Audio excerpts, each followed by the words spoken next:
Hey beloveds, I am coming live at you today to actually be interviewed. I am going to be interviewed by the glorious Kim Fazzolari, a third level priestess graduate and a spiritual leader and mystic and sage in lots of amazing ways. And she and her business partner have just created an event a little while ago for me, which I'm so grateful for, and it's going to be next Wednesday evening in Melbourne. It is sold out, but we want to come and have a conversation with you anyway, so that for those of you who can't join us live, you can still get access to the content that I'm going to be sharing, or at least some of it. So we thought we would jump in here and give you an opportunity to hear a little bit about what we're going to be talking about when we get together next week in Melbourne, and give those of you who can't come into Melbourne next week and those of you who didn't get tickets in time to really experience a little bit of what it is to increase your power to serve and to increase your power. What does this question or this idea of increasing your power to serve mean? Anyway, why would we want more of that? So I'm just going to give Kim a moment to join me. I'm hosting this live because this is the first one for Kim, and so it's giving Kim an opportunity to get to not have to figure out how to add people. I've noticed, and Shanae, you might notice this, that on one of my platforms, it must have been my private Facebook page, it actually gave me the option of adding or inviting someone, whereas on my business page, it doesn't give me that option, which is a bit disappointing because that would make life so much easier and preclude us from having to have these awkward few minutes at the beginning of any of these live double interviews where we have to, you know, fill in time until the other person appears. So we will do just that. We're waiting for a few moments more to allow Kim to find me, and then she may be here, but I'll let her make a little comment and then I'll be able to add her onto this. That's my great hope. Otherwise, I'm going to potentially be interviewing myself, which, you know, it's not an impossible task for me. It is something I probably am quite experienced at being able to do. So we are gathering in Melbourne next week to speak to the idea of, oh, there's Rufus, because of course we're going live. So Rufus is actually like really quiet all of the time until I go live, and then he starts barking. And for those of you who don't know, Rufus is a giant Afghan. So we are going to gather together to really invite women to meet their power. And oh, I just got a little message, so hold on.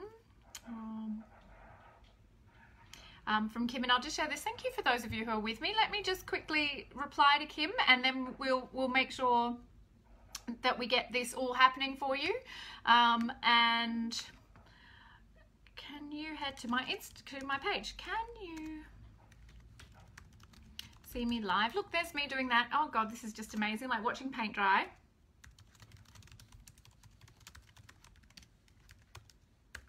All right, I'll leave that now, and then I'm going to just talk to you because it's much more fun to talk to you anyway. So what is it to increase your power to serve? And that idea is really very important to my work. My spiritual path is not about a self-centric spirituality, which is built on how can I attain more stuff? How can I have more things? How can I make the law of attraction work for me? How can I make God my bitch? How can I just kind of keep increasing my own, you know, my own stuff in the dream? How can I just make my own little piece of reality better and more interesting for myself? That's the opposite of the spirituality that I'm interested in. And the spirituality that I'm interested in is a spirituality built on this idea. And I love that Shanae actually asked this question, what is spirituality to you? And she asked that on one of her pages or somewhere on Facebook last week, and my question was just the answer, how may I serve? And that's an interesting question for a lot of us because it sort of carries a weight or a suggestion in it that their service is about not gaining. There's a sense of a number of different things in it, including the idea of not having the power in a particular scenario. And I want to sort of turn that on its head.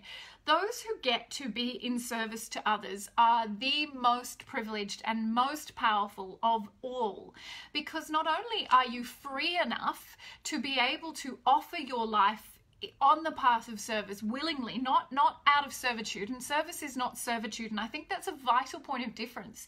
Just as humility is nothing to do with humiliation, but our ego will often equate these terms. It's a false equivalence, just like service sounds like servitude. the very purpose of my life and my brand of spirituality is not the attainment of more things just for my own little experience of reality to be fluffy and nice and constantly, you know, getting things that ease my sense of burden or responsibility. But how may my life be of benefit to something greater than just my own individual experience? And that question, how may I serve, navigates everything for me. So when I move into that paradigm of how may I serve, then I'm able to, I'm just adding Kim, idea of both spirituality and service. And the really beautiful thing about this, hello Kim, how you doing, gorgeous? Hello Ricky, sorry it took a while to get on.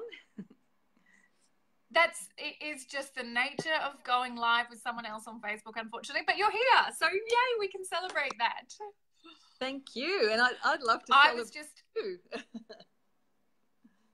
Yeah, let's do it. I just got started, but it's a good moment for you to jump in and take over and take the reins, because I was just filling in time until we got your beautiful face on camera. Fabulous. So the reason we're here today is because we have your amazing event coming up. And Mary Lou and I are so excited, and I know you have lots in store for the women, ladies that are attending, but it's up to you whether you'd like to share what you're going to do on the night, or you might like to give them a snippet, or you may like to do something else, because I know how magical you are. Yeah. Well, I was just talking about how it's that question that is central to everything I do, this question of how may I be of service? And I was talking about the paradigm of that question informing our work, whether it's straight up spirituality, or whether it's a heart-centered entrepreneurship, or whether it's just a tangential business and you just identify as a heart-centric person, that when we put that question of how may I contribute something more to the world than I'm attempting to take from the world, we actually automatically increase our power.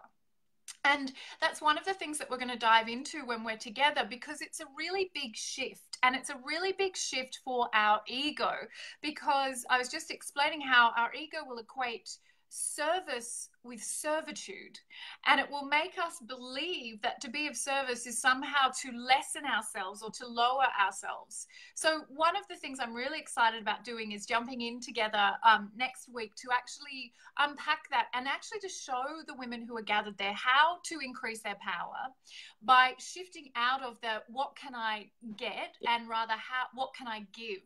And you know, this is very important to our work as a third level priestess. We've spent a lot of time understanding the science of giving rather than trying to receive. So I would love to share a little bit of that, because I know it's now a sold out event, so we won't necessarily be able to have anyone else there, but there's also some beautiful people here, including my sister in America, hey Jeannie, who can't get to Melbourne. Yeah.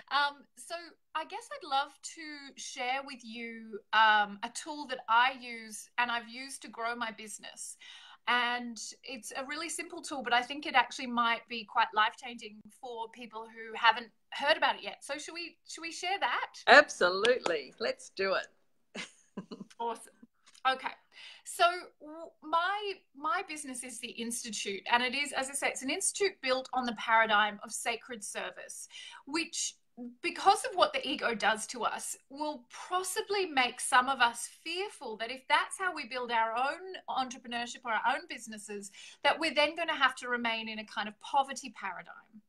And I think that my example is very different to that. And I love the fact that my business is as successful as it is, not from sense of wanting to kind of, yeah, I'm proud of what I've created, but more from the sense that it's a demonstration of the truth of what we're about to do together. So when I started the Institute, I had a very clear idea of wanting to reach as many people as possible and wanting to have success. But the reason I wanted to have that success was so that I had more power to go out into the world to serve. And I know you understand that paradigm, yeah? I absolutely do. And, when you speak about that, Ricky, that actually brings tears to my eyes, that we can actually be of service. And you always talk about, no more New Age ghetto. And why should anyone in our realm be living in that paradigm? Yeah. But yeah, absolutely. Yeah. Yeah, absolutely. That there isn't an equation between service, sacred service, and poverty. I mean, once upon a time when we all took vows and we lived in nunneries, sure, but now there is no requirement for that. In fact, power is measured in human reality by financial abundance, because the more financial abundance you have, the more energy you have, because you have more access to resources and you can reach a bigger audience and go further in the world. So to be successful is one of the greatest acts of service that we can do. So I'm going to share with you two prayers. And prayer, as you know from being on the third level path, is vital to me because it's us making it very clear to the infinite, you know, what it is that we stand for, and giving the infinite the opportunity to bring that paradigm. So it's, you can call it intention setting. You can use lots of different terms if you like, but I like to call it prayer because I'm a mystic. So that language resonates for me very deeply. And unlike a lot of manifestation tools, we're not actually shutting things down. We're not telling God how we want these things to happen. And if God's not a comfortable word for you, then just go into that idea of infinite consciousness. But to set up an energetic paradigm which invites that possibility to come into being. So that prayer is uttered again and again and again. And like anything that's done with conscious repetition, we create an energetic paradigm, as I said, that allows the infinite to find us. Does that make sense? Absolutely. And we've actually lived Yeah. that for the last 12 months. So, you know, from my own point of view, I can tell you how much things have changed for me by doing that. So, yeah. Yeah, it is. And yeah, you are such a powerhouse. And I think there's that, you know, what I see in you is that deep awe and reverence for that power that you possess, because you know where that power actually resides. And that's kind of, you know, that's kind of the spoiler alert to what we're about to do, of course, which is the first prayer.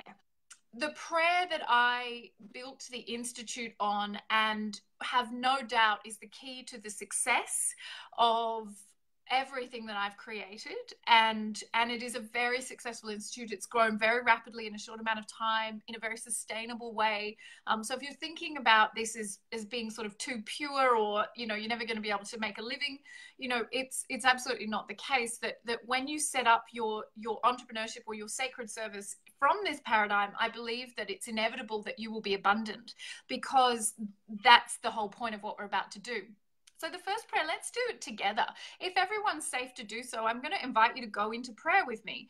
And prayer, you may notice as we do this process, is very similar to meditation.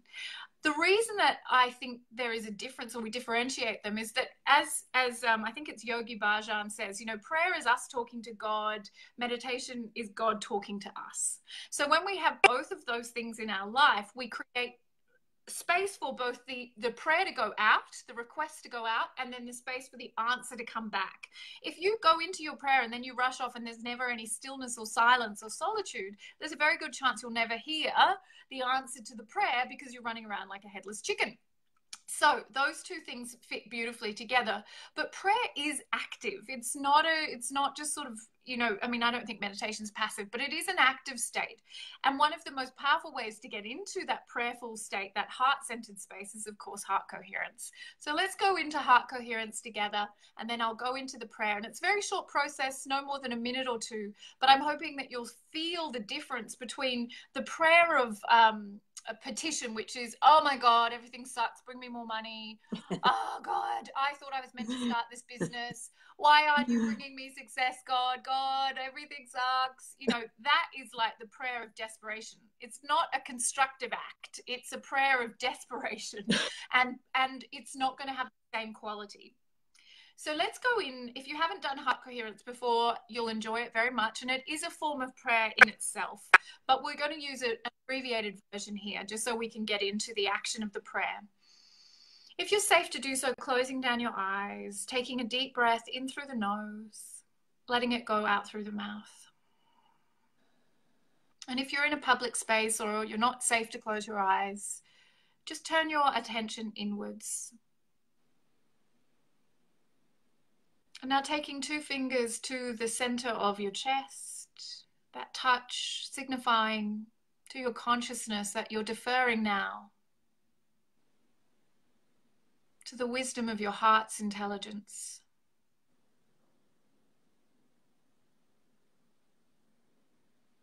And you may feel a sense of expansion instantly just by making that acknowledgement. But let's increase that sense of expansion. Let's go further. Knowing that the heart center is the center of your physiology that produces the largest electromagnetic field. It's literally the place in your body that reaches the infinite one mind, the God mind, that quantum field most efficaciously. We do that by bringing to mind something that brings us a sense of gratitude, appreciation, joy. And I invite you to keep it very simple, very straightforward. Find something that's an easy to access symbol for your subconscious, the perfect cup of coffee or a smile from a beautiful stranger, the sun on your back. Whatever it is, let yourself be moved by that feeling. Keep bringing your mind back to it with single pointed focus.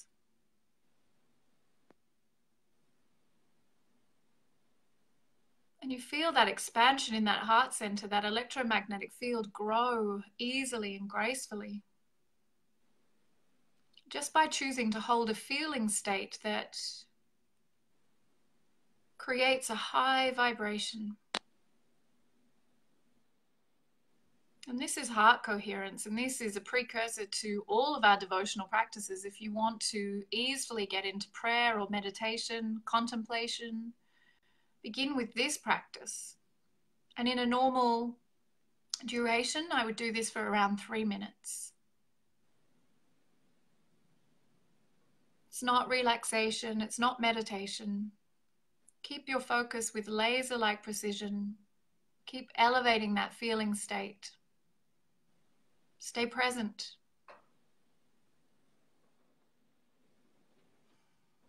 Now, keeping your eyes closed, just turn that hand gesture into a flat palm in the center of your chest. If you prefer, you can even take your hands into Anjali Mudra, which is the two hands pressed together, palms pressed together at the center of your chest, the thumbs applying gentle pressure to that sternum. Or you can just place your hand, ideally your left hand, over your heart center and keeping your eyes closed. Feeling that energy that you've generated there in that heart center, that portal to the one mind, that gateway to the quantum field where all truth, all possibility exists. And now you're going to utter the prayer, and the prayer can be spoken silently or out loud.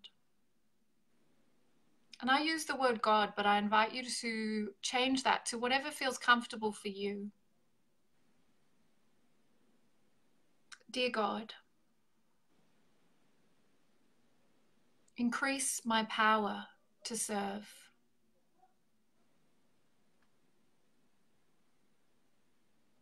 And feel that prayer ripple out from your heart and move out into the field. You might continue to repeat it to yourself silently or out loud like a mantra. But as you do it, the feeling state of that prayer must be in coherence with that open, expansive heart.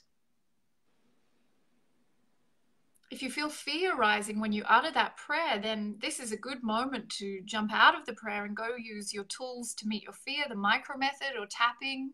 If you don't know what those are, we can share links to them later, but don't keep going in a fearful state because your vibration is the prayer.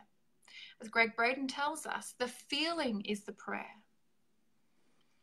Increase my power to serve. And in that prayer, you're inviting in a bigger audience, more money, more possibility, more opportunity, more wealth, more influence, more reach. Because that increase of your power to serve is absolutely the purpose of your life. It's in congruence with the reason that you have been placed on this planet. If your prayer was, dear God, increase my bank balance, Or dear God, increase the number of opt-ins I get this week. Or dear God, increase the, amount of clients that book one-on-one sessions with me. There's nothing in that that is benevolent. There's nothing in that that is stating very clearly that your intention is to be of service. As we've already identified, power in this world is very often associated with financial abundance. And so you're already requesting all of the things that you might think are what you're after, when actually what you want to do is be here in a big way. You want to make things better for others in a big way. That's what drew you to the path that you're on. And take a deep breath in now. Lower your hands to your lap. And when you're ready, just gently blinking, open your eyes.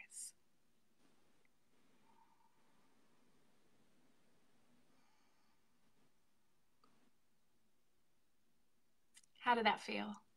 I never want to come back when I'm in that state. It's so I could stay there blissfully forever. It's beautiful. Yeah. That takes me back to our first session, which I only played the other day, when we had our first one-on-one, and you actually took me through that process for the very first time, and how powerful it was. Yeah. And I had no idea back then what I was in for, working with you for the next 12 months. And it has been truly life-changing. And I'm so grateful. And the women that are coming next week, oh my gosh, they are just so lucky. So lucky. Yeah. They really are. In fact, I saw someone comment, can you release any more tickets? And I know that you may have a sneaky few extras up your sleeve. I have asked you to give me lots of space because we're going to be really embodied. But, I would love as many people as want to be there to be with us in person. But, there is, yes, obviously lots and lots of resources that people can access, if they can't be there. And I'll make sure that we share them with your community so that people can get the experience. But, yeah, I think you're right. This is a foundation, and it doesn't surprise me that we did this in our first session together, because if you get this right, everything that you do is built on this rock solid foundation, and you know why you're doing what you're doing. And if you think what you're doing is simply to get more money, or to get more power for the sake of power, or to get more people liking you for the sake of likes, then that will make a kind of just a noise in the field. It won't magnetize towards you anything other than sound and fury signifying nothing. It's not enough to turn up simply wanting power for power's sake. We've got to know that there is something bigger than us. And I think everyone needs to know that. I don't think it has to be a spiritual idea, but that there is something greater that we're here to do than just to attain for our own success, because that can never work. It's breaking the law. We won't get into the laws today, but it's breaking the law. Yeah. And it can repel, actually. I found that it can actually repel success. Yeah.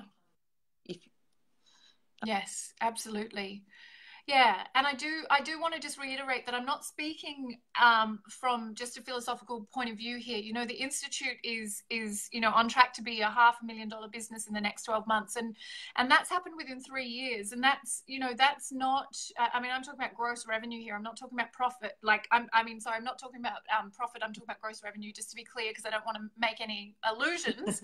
I like to be very factual when I'm sharing numbers, but that to me is so much evidence of what is possible when you put God, or you put a higher purpose, a higher path of service at the center of what you do, not in a martyring way, because I love my money, I love success, I'm unafraid of my success, and I'm unafraid of my power, because I know what it's meant to do. Yeah. And we can do so much more when we're in our power, and living from that point of service, but also having that power there. It's amazing what opportunities come your way. Yeah, like getting to hang out with you next week, which is an opportunity I'm so incredibly grateful for. So are we. Oh, thank you, my darling. Yeah, it's going to be good, and we may have to organize a tour. You might have to start producing. We can start taking events on the road together. Love to. I love so much what you do, Rick. Yeah. You know, you are amazing. And I've seen the growth in the Institute for the last 12 months, and what you're bringing to the world for so many, it's just mind blowing. So much gratitude. Yeah. Thank you. Thank you. It is my privilege to serve you, and you know how true that is for me. It's absolutely my joy to be here, and thank you for everyone who joined us live. What a bumper crew on a 1 o'clock on a whatever day it is, a Tuesday. We obviously got a good time for everyone, and yeah, well, I'll make sure I share some links that we mentioned as well, so you can check out more of what we've talked about. Perfect. Thank you. Thank you. Thank you, darling sister. See you soon. See you soon. Bye-bye. Bye.